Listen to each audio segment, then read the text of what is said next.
ამერიკის შეერთებული შტატები ახლო აღმოსავლეთში მეორე ავიამზიდს გზავნის, ამჯერად მსოფლიოში ყველაზე დიდ ჯერალდ ფორდს. ეს კი იმ დაძაბულობის ფონზე, რომელიც ბირთვული პროგრამის ირგვლივ ამერიკის შეერთებულ შტატებსა და ირანს შორის არსებობს. საბრძოლო ხომალდი ჯერ კარიბის ზღვაშია, სადაც იმ სამხედრო ოპერაციაში იღებდა მონაწილეობას, რომელიც ვენესუელელი ლიდერის ნიკოლას მადუროს დასაკავებლად და ამერიკის შეერთებული შტატების ტერიტორიაზე გადასაყვანად თეთრმა სახლმა 1 თვის წინ წამოიწყო. უცნობია ზუსტად როდის შეუერთდება ჯერალდ ერ ფორდის ავიამზიდი აბრაამ ლინკოლნის კიდევ ერთ ამერიკულ ავიამზიდს, რომელიც ახლო აღმოსავლეთში იანვრის თვიდან იმყოფება.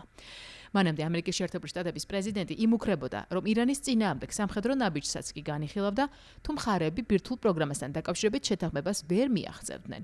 ამ შინაარსის კიდევ ერთი გაფრთხილება შტატებიდან თეირანმა ანტისამთავრობო აქციების დროს მიიღო, მოსახლეობის მასობრივი მკვლელობებისა და მათი სიკვდილით დასჯის ფონზე.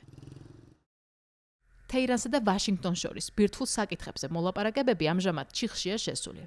გასულ კვირებში იყო დისკუსიები და დისკუსიების ანონსიც ამერიკის შეერთებული შტატების პრეზიდენტის დონალდ ტრამპის მხრიდან, თუმცა რეალობად ეს ჯერ არ ქცეულა. ცნობილია, რომ ბოლო დღეებში ირანის უსაფრთხოების სამსახურების მაღალჩინოსნები ომანსა და კატარში იმყოფებოდნენ. ამ სახელმწიფოების პროცესში ერთგვარი მედიატორების ფუნქცია აკისრიათ. თეირანში აღნიშნეს, რომ იქედან ამერიკის შეერთებული შტატების მისამართით ოფიციალური წერილი არ გაგზავნილა. ამგვარად, მოლაპარაკებათა მაგიდასთან დაბრუნების ნიშნები ჯერჯერობით არ ჩანს.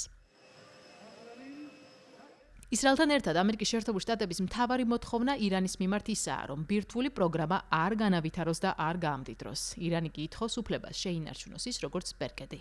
ჯერ კიდევ ოვალური კაბინეტის მაგიდაზე დევს სამხედრო პასუხიც, რომელმაც შესაძლოა ახალ კონფლიქტში გადაზარდოს რეგიონი, რომელიც ისრაელსა და ჰამას შორის ორწლიანი დაპირისპირების მძიმე შედეგებს ჯერ ისევ ვერ უმკლავდება.